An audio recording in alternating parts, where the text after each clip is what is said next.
ये डायरेक्ट संभव नहीं है, पर ये होता था, ये सही है। मैं आपको समझाता हूँ कि ये चीज कैसे होती है। पहले के जमाने में क्या होता था, माइग्रेशंस बहुत कम होते थे।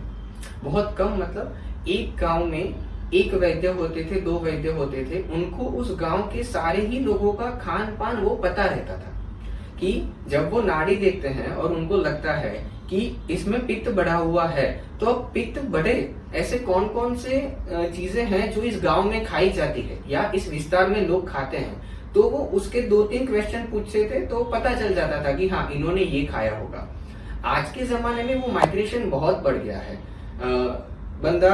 आसाम में पैदा हुआ है, वो चेन्नई में एजुकेशन ले रहा है, फिर गुजरात में आके काम कर रहा है, उसका खुद का मेनू बहुत बहुत विस्तार पूर्वक हो गया है। तो इस जमाने में नाड़ी देख के वो बातें आज भी पता चलती है कि वायु है, पित्त है, कफ है, आपने जो कल खाया उससे कौन सा दोष गड़बड़ हुआ। पर वो मेनू इतना बड़ा हो चुका है कि उसमें से आधी चीजें तो शायद वैद्य को पता भी नहीं होती कि क्या क्या नाम है जो खाए जाते हो। पर एक उदाहरण बताता हूँ, जैसे मैं जिस गांव से हूँ सिद्धपुर, तो वहां पे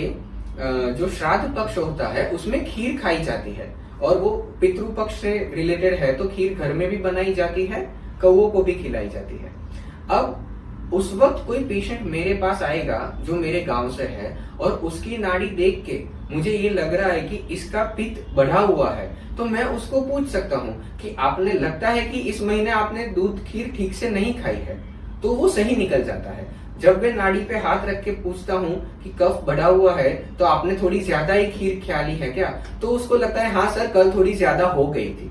तो ये आगे वाले वैद्य जो करते थे वो गलत नहीं है, पर आज के समय में जब मेनू इतना बड़ा हो चुका है, तब वो विस्तार पूर्वक पित्त की रिलेटेड भी 100-150 चीजें हैं, तो उसमें से अनुमान लगाना वो थोड़ा मुश्किल हो जाता है।